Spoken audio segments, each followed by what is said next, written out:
നമ്മൾ എന്തായിരുന്നു പണ്ട്,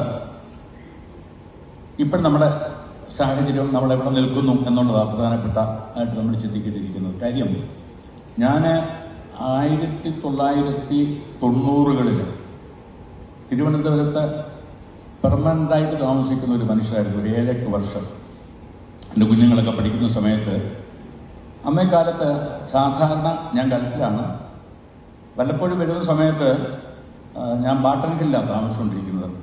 അവിടുന്ന് നടന്ന് ഈ ഒരു റൗണ്ട് അടിച്ച് ഒരു 6-7 കിലോമീറ്റർ നടന്ന് വീട്ടിൽ തിരിച്ചു ചെല്ലുമ്പോൾ നമുക്ക് കിട്ടുന്ന ഒരു അനുഭൂതി ഉണ്ടായിരുന്നു തിരുവനന്തപുരത്ത്. ഞാനൊരു കൊട്ടാരക്കരക്കാരനാണ്.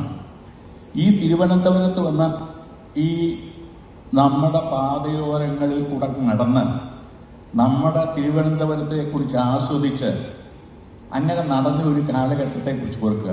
ഇന്ന് തിരുവനന്തപുരത്ത് നമുക്ക് ഈ പാതയോരങ്ങളിൽ കൂടെ നടക്കാനുള്ള അവസ്ഥയ്ക്ക് അങ്ങനെ ഒരു സാഹചര്യത്തിലാണോ നമ്മുടെ പാതകൾ?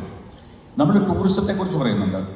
ഈ ടൂറിസ്റ്റുകൾ സാധാരണ എവിടെ വന്നു കഴിഞ്ഞാലും അവർ ഏറ്റവും കൂടുതൽ നടക്കുക ചെയ്യുന്നത്, അല്ലെങ്കിൽ സൈക്ലിംഗ് ആണ് അവർ ചെയ്യുന്നത്. അവർ കാറിനകത്ത് യാത്രയല്ല ചെയ്യുന്നത്. തിരുവനന്തപുരത്ത് ഒരു ടൂറിസ്റ്റ് വന്നാൽ അവർക്ക് നടന്ന് ഈ നഗരത്തെ കാണാൻ, എന്തെങ്കിലും നഗരത്തെ നരകമാക്കുക നമ്മൾ ആക്കി കഴിയുന്നതാണ്.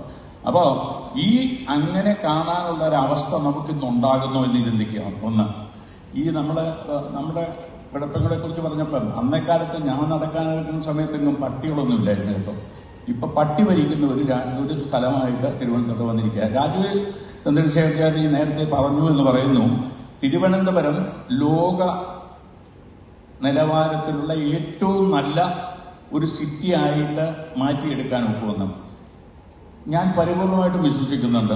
ആർജവമുള്ള അദ്ദേഹത്തെ പോലെ ഒരാള് ഇതിന്റെ ഉത്തരവാദിത്വം ഏറ്റെടുത്താൽ വെറും ഒറ്റ വർഷം കൊണ്ട് കേരളത്തിലെ മാത്രമല്ല ഇന്ത്യയിലെ ഏറ്റവും നല്ല ഒരു സിറ്റി ആക്കാനായിട്ട് നമുക്ക് സാധിക്കും. ഞാൻ പരിപൂർണമായിട്ട് വിശ്വസിക്കുന്നു.